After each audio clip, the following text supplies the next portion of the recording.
All right, geometry. We are talking about our last section of Chapter 6, which is talking about determining which quadrilateral we're talking about.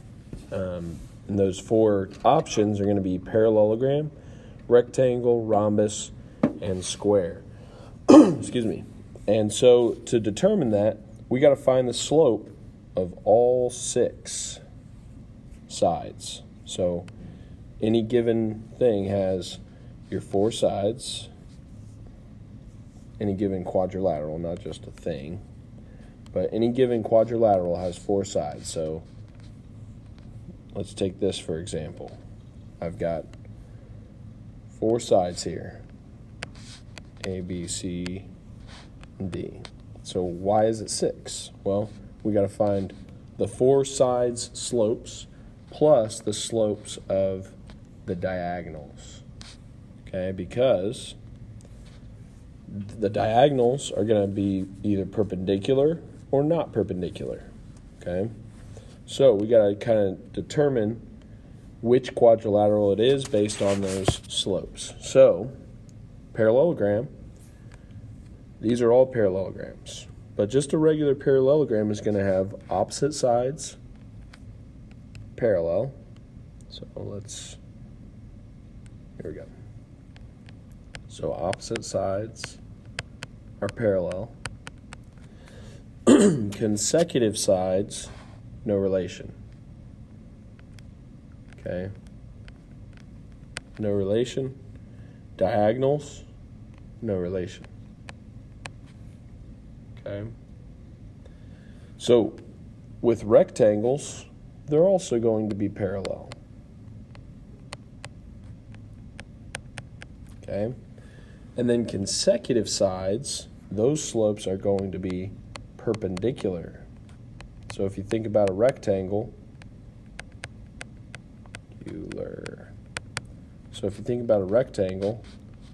opposite sides are going to be going the same direction, right? But then these two sides are going to be making a right angle.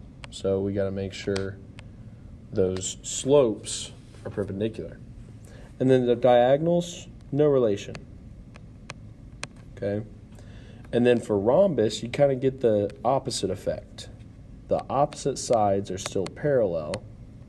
Okay?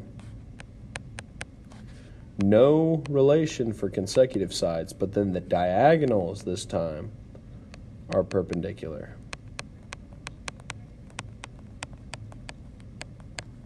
Because if you think about a rhombus, like a diamond shape, their diagonals make the right angle.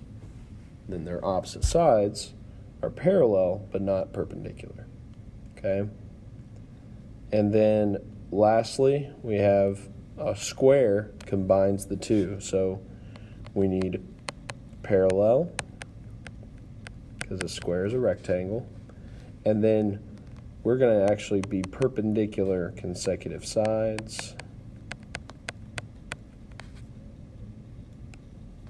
Perpendicular consecutive sides and perpendicular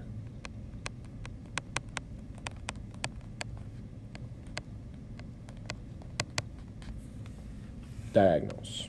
Okay? So let's check this first one out. It says number 3, but this is our first one. All right, there they are. Pause it if you need to write anything down there. Square has those and those. It's not a great square. So on this example, we have J, K, L, M. Now I drew it like a parallelogram. Okay, I don't know what it is yet until I find the slopes. Okay. So I'm going to find opposite sides first. Okay, so JK and ML. All right, so JK, the slope is going to be y minus y over x minus x. So negative 1 minus 2 over x minus x, which is 5 minus 8. And so what I end up with is negative 3 over negative 3, which is 1. Okay. And so ML, same deal. Y minus Y is 10 minus 7 over 11 minus 8. So that's 3 over 3, which is also 1. Okay, so those opposite sides are parallel. Good. And then JM and KL. So JM is going to be negative 1 minus 7, and then 5 minus 8. So that's negative 8 over negative 3, which is positive 8 over 3. That's JM. KL should be the same if it's a parallelogram. So KL is going to be 2 minus 10 over 8 minus 11. So negative 8 over negative 3, which is indeed 8/3. Okay, so it is indeed a parallelogram. Okay, now, is it a more specific parallelogram? That's the question. So now we check the diagonals. So KM, JL. Okay, if you look at these, square is off the picture. Square is out of the question because these are not perpendicular. Okay, so now we're pretty much looking for a rhombus. Okay, rectangle also out of the picture because those sides are not perpendicular. So let's check the diagonals. JL is going to be negative 1 minus 10 over 5 minus 11. So that's going to, hold on, that's JL. Yeah, JL, negative 11 over negative 6. So 11 over 6, there we are. KM, to be a rhombus, it needs to be perpendicular, so that'd be negative 6 over 11. So let's see. KM, 2 minus 7 over 8 minus 8, which is undefined. Okay, and so therefore, it is not a rhombus, and you don't have to write down rhombus and cross it out like I am. But now that I have our answer, it is indeed a parallelogram because it has parallel opposite sides, okay, and nothing else. Parallel opposite sides, but nothing else, so parallelogram, okay? So let's look at another one here. So I've got W, X, Y, Z. So again, let's start with our opposite sides, WX and ZY. So WX, Y minus Y is negative 3 minus negative 2. And then negative 4 minus 1. So that's negative 1 over negative 5, which is 1/5. Okay. So YZ, or ZY, is going to be negative 7 minus negative 8, which becomes plus, and then 2 minus negative 3, which becomes plus as well. 1 over 5. They are parallel. Okay. So far, so good. And then WZ, the other two opposite sides, WZ and XY. So WZ is going to be negative 3 minus negative 8, which is 5, and then negative 4 minus negative 3, which is plus 3.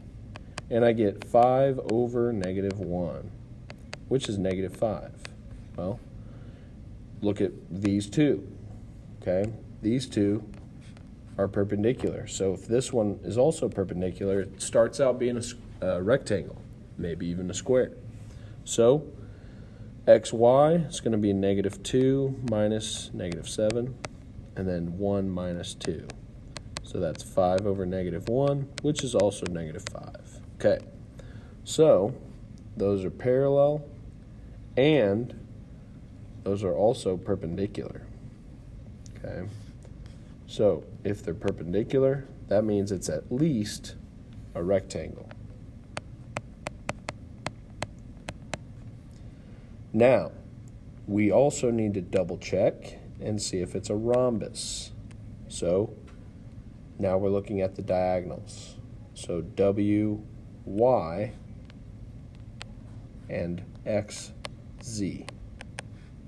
So WY is going to be negative 3 minus negative 7, which becomes plus 7, and then negative 4 minus 2. So I get 4 over negative 6, which is negative 2/3. Okay, well, let's check XZ. XZ is going to be negative 2 minus, XZ, negative 2 minus negative 8. And then 1 minus negative 3. And so we end up with 6 over 4. Well, 6 over 4 is 3 over 2. And what do you know? Those are perpendicular. So therefore, it is parallel, opposite sides, perpendicular, consecutive sides, perpendicular, diagonals, which makes it a square. Okay, right there. That is a square. Okay, so last one here. We've got DE, FG. So checking opposite sides first, DE and GF. So DE is going to be 9 minus 6 over negative 5 minus negative 3, which becomes plus 3 over negative 2. There we go, negative 3 over 2. And FG or GF is negative 2 minus 1, negative 6 minus negative 8, which is plus.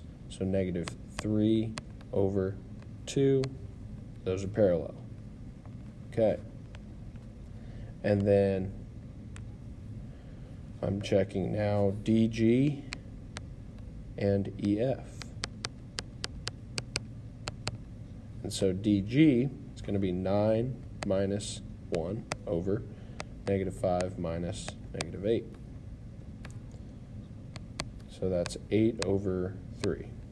Okay.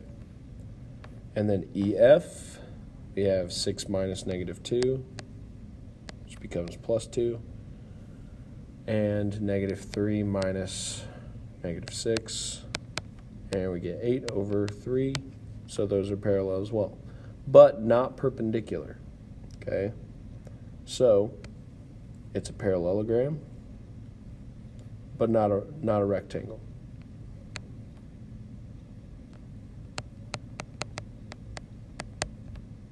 No rectangle or square.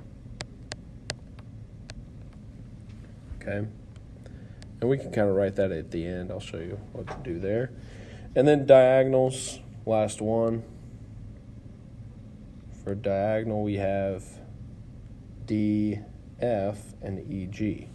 So DF and EG, let's find those slopes. DF is going to be 9 minus 1 over,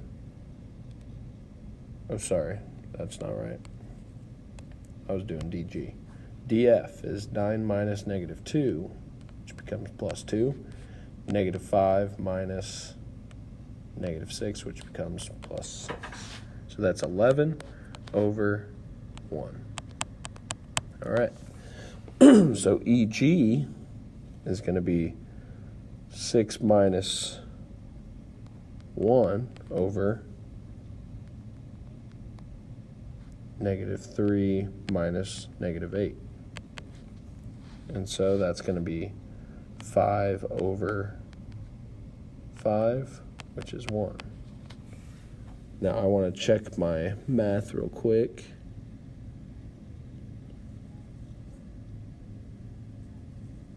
Six, 9, 11. Yep. And so in that case, we have just a parallelogram because it's parallel, not perpendicular, not perpendicular. Okay? So, hopefully that makes sense, how to classify those. And you'll have some homework with the worksheet. That's it. Peace.